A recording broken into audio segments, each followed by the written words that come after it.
श्री गणेशाय नमः। वक्रतुंड महाकाय सूर्यकोटि समप्रभ निर्विघ्नं कुरु मे देवं सर्वकार्येषु सर्वदा। गणेश जी का नाम लेके हम श्रावण मास महात्म प्रारंभ करते हैं। हे शंकर भगवान, हे माता पार्वती, आपको कोटि कोटि प्रणाम और कोटि कोटि धन्यवाद। श्रावण मास महात्म का 20वां अध्याय प्रारंभ करते हैं। ईश्वर बोले, हे सनत कुमार, अब मैं आपके समक्ष त्रयोदशी तिथि का कृत्य कहता हूँ। इस दिन 16 उपचारों से कामदेव का पूजन करना चाहिए। अशोक, मालती पुष्प, देवताओं के प्रिय कमल, कौस्तुभ तथा बकुल पुष्पों और अन्य प्रकार के सुगंधित पुष्पों, रक्त अक्षत, पीले चंदन, शुभ सुगंधित द्रव्यों तथा पुष्टि प्रदान करने वाले तथा तेज की वृद्धि करने वाले अन्य पदार्थों से पूजन करना चाहिए। नैवेद्य और मुख के लिए रोचक तांबूल अर्पित करना चाहिए। तांबूल पान में चिकनी उत्तम सुपारी, खैर, चूना, जावित्री, जायफल, लवंग, इलायची, नारिकेल, बीज के छोटे टुकड़े, सोने तथा चांदी के पात्र, कपूर और केसर, इन पदार्थों को मिलाना चाहिए। मगध देश में उत्पन्न होने वाले श्वेत वर्ण पके हुए पुराने दृढ़ तथा रस में तांबुल संबरासुर के शत्रु कामदेव की प्रसन्नता के लिए अर्पित करना चाहिए।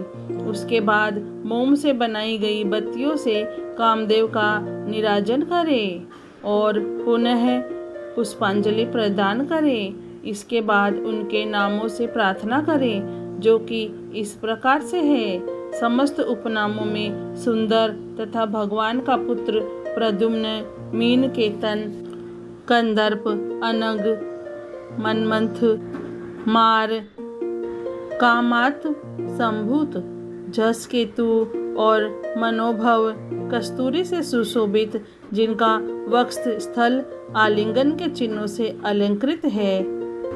हे पुष्प धनवन, हे संबरासुर के शत्रु, हे कुशमेश, हे रतिपति, हे मकरध्वज, हे पंचेश, हे मदन, हे समर, हे सुंदर, देवताओं की सिद्धि के लिए आप शिव के द्वारा दग्ध हो गए। उसी कार्य से आप परोपकार की मर्यादा कहे जाते हैं। आपके दिग्विजय करने से वसंत की सहायता निमित्त मात्र है। इंद्र दिन रात आपका मनोरंजन करने में लगे रहते हैं, क्योंकि अपने पद से च्युत होने की शंका में वे तपस्वियों से भयभीत रहते हैं। आपके अतिरिक्त दृढ़ मन वाला कौन है जो शिवजी से विरोध कर सकता है? पर ब्रह्मानंद के समान आनंद देने वाला आपके अतिरिक्त दूसरा कौन है? तथा महामोह की सेनाओं में आपके समान तेजस्वी कौन है? अनिरुद्ध के स्वामी और मलयगिरी पर उत्पन्न चंदन तथा अगरु से सुवासित विग्रह वाले जो देवेश कृष्ण पुत्र है, वह आप ही है। हे शरतकालीन चंद्रमा के उत्तम मित्र, हे जगत की सृष्टि के कारण जगत पर विजय के समय दक्षिण दिशा तथा पनवन देव आपके सहायक थे। हे नाथ, आपका अस्त्र महान है, निष्फल न होने वाला, अत्यंत दूर तक जाने वाला, मर्मस्थल का छेदन करने वाला, करुणा शून्य तथा प्रतिकार रहित है। सुना गया है कि वह अत्यंत कोमल होते हुए भी महान क्षोभ करने वाला तथा अपने तुल्य पदार्थ को भी दर्शन मात्र से ही शोभित करने वाला है। जगत पर विजय करने में सहायक होने से प्रवृत्ति ही आपका मुख्य अलंकार है। हे विभो, आपने सभी श्रेष्ठ देवताओं को उपहास के योग्य बना दिया, क्योंकि ब्रह्मा जी अपनी पुत्री में कामासक्त हो गए, विष्णु जी वृंदा में अनुरक्त हो गए और शिव जी पर स्त्री के कारण अस्पृश्य हो गए। हे मानद, यह वर्णन मैंने मुख्य रूप से किया है, अधिक कहने से क्या लाभ। इस लोक में अपने वश में रहने वाले ब्राह्मण विरले हैं। अतः हे भगवान, इस की गई पूजा से आप प्रसन्न हो। श्रावण मास में शुक्ल पक्ष की त्रयोदशी तिथि के दिन पूजा करके कामदेव प्रवृत्ति मार्ग के विषयासक्त व्यक्ति को अत्यधिक पराक्रम तथा शक्ति करते हैं और निवृत्ति मार्ग में संलग्न व्यक्ति से अपने विकार को हर लेते हैं।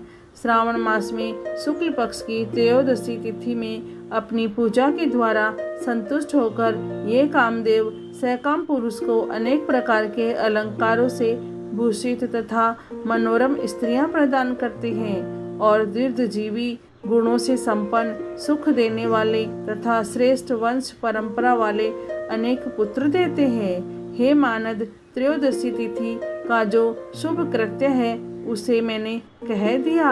अब चतुर्दशी तिथि में जो करना चाहिए उसे सुनिए। अष्टमी को देवी का पवित्रारोपण करने को मैंने आपसे कहा है। वह यदि उस दिन न किया गया हो तो चतुर्दशी के दिन पवित्र धारण कराए। चतुर्दशी तिथि को त्रिनेत्र शिव को पवित्र अर्पण करना चाहिए। इसमें पवित्र धारण कराने की विधि देवी तथा विष्णु जी की पवित्र विधि के समान ही है।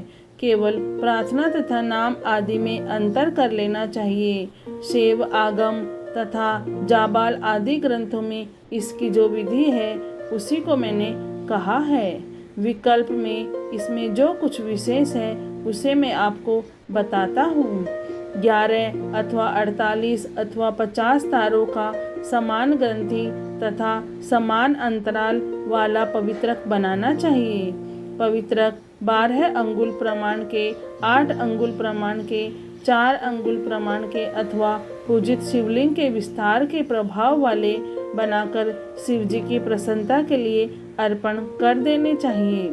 विधि पहले बताई गई है, फल आदि पहले कहे जा चुके हैं। जो इस व्रत को करता है वह कैलाश लोक प्राप्त करता है। हे वत्स, मैंने यह सब आपसे कह दिया।